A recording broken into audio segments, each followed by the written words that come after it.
Hawak mo na naman yung phone mo, ano? Nag-scroll, walang katapusan, isang video, tapos isa pa, tapos isang picture ng bakasyon ng kaibigan mo, tapos bigla, may makikita kang post. Goodbye social media, time for a detox. At mapapaisip ka, sira ulo ba to o henyo? Ang totoo, ang pag-alis sa social media ay hindi na lang isang trend ng mga hipster. Ito ay isang seryosong mental exercise, isang pag-aalsa laban sa ingay. Tingnan natin ang sikolohiya sa likod ng mga taong pinipiling maging digital ghosts. Bakit nila ito ginagawa? At ano ang nangyayari sa utak nila? Unang kabanata, ang sakit. Kilala mo ba ito? Yung pakiramdam na pagod ka pero hindi ka makatulog kasi puno ang isip mo. Nag-scroll ka para mag-relax, pero mas lalo ka lang na-stress. Nakita mo yung bagong kotse ng dati mong kaklase, yung engagement ng kaopisina mo, yung travel goals ng lahat. Ang tawag diyan ay social comparison theory. Ikinukumpara mo ang iyong behind the scenes, yung magulo mong kwarto at instant noodles sa highlight reel ng iba, at ang utak mo hindi marunong mag-filter. Tumatanggap lang to ng data. At ang data ay nagsasabi, hindi ka sapat. Pangalawang problema, ang pagkagumon. Hindi ito issue ng willpower. Biktima ka ng isang perpektong sistema. Ang bawat like, comment at share ay naglalabas ng dopamine sa utak mo. Ito ang reward chemical. Ang chemical na nagsasabing, ulitin mo yan. Kaya kapag nakarinig ka ng notification, may konting kiliti. Ito ang dahilan kung bakit mo tinitingnan ang phone mo kahit wala namang dahilan. Naghahanap ang utak mo ng fix, at ang mga algorithm, gawa yan para panatilihin kang hook. Alam nila kung anong ipapakita sa'yo para hindi ka umalis.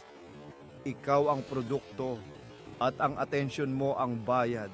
Pangatlong problema, basag na focus. Ang utak natin ay hindi idinisenyo para sa multitasking. Ang kaya nito ay mabilis na paglipat-lipat ng atensyon. Sa bawat pag-check mo ng phone habang nagtatrabaho, sinisira mo ang iyong momentum. Kailangan ng average na 23 minuto para makabalik sa deep focus pagkatapos ng isang distraction. I-multiply mo yan sa dami ng beses na tumingin ka sa phone mo sa isang araw. Ayan. Kaya pakiramdam mo, buong araw kang busy, pero wala kang natapos. So, ano ang ginagawa ng mga nag-delete? Binabawi nila ang control. Ito ang nangyayari. Hakbang-hakbang. Hakbang. With T, ang kawalan. The void. Sa unang mga araw, para kang nawawala.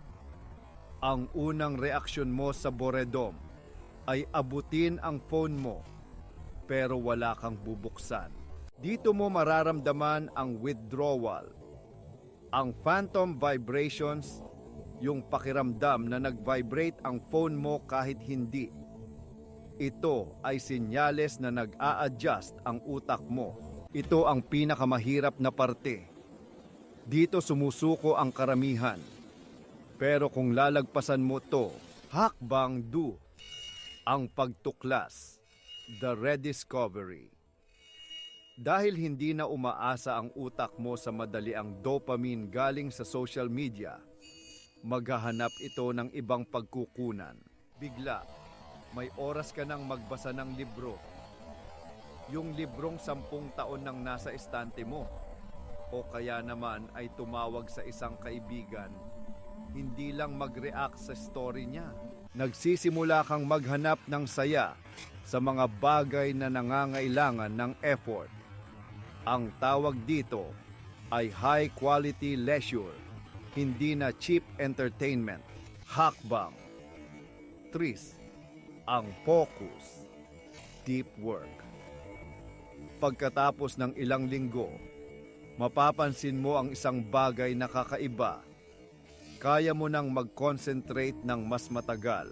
Ang attention span mo, na dating kasing ikli ng sa isang goldfish, ay humahaba. Nagagawa mo nang tapusin ang isang gawain mula simula hanggang dulo nang walang interruption. Ito ang estado ng flow. Yung pakiramdam na lubog ka sa ginagawa mo at nawawala ang oras. Ito ang sikreto ng mga produktibong tao. Hindi sila mas matalino, mas disiplinado lang ang kanilang atensyon. Hakbang 4. Ang tunay na koneksyon, authentic connection. Mawawala ang FOMO mo or fear of missing out. Mapagtatanto mo na hindi mo kailangang malaman ang lahat ng nangyayari sa lahat ng oras. Ang mahalaga ay yung mga taong nasa harap mo. Ang iyong mga relasyon ay lalalim dahil mas present ka, mas nakikinig ka. Hindi ka na nakikipag-usap habang kalahati ng utak mo ay nag-iisip kung ano ang ipopost. So ang pag-delete ba ng social media ang sagot sa lahat ng problema? Hindi. Maging malinaw tayo, isa lang itong tool. May mga tao na kayang gamitin ang social media ng responsable. Gamit ito para sa trabaho, para kumonekta sa pamilya sa malayo, or para sa isang hobby. Sila ang may control.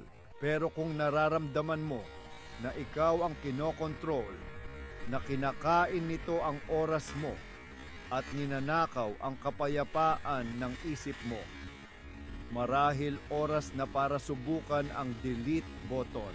Hindi kailangang maging permanente. Pwedeng isang linggo, isang buwan. Tingnan mo lang kung ano ang mangyayari. Isang eksperimento sa sarili mong isipan. Ang layunin ay hindi ang pagtakas sa modernong mundo. Ang layunin ay ang pagmaster sa sarili mong atensyon para maibuhos mo ito sa mga bagay na tunay na mahalaga. Dahil sa huli, ang pinakamahalaga mong yaman ay hindi ang dami ng followers mo. Ito ay ang kakayahan mong piliin kung saan mo ilalagay ang iyong focus.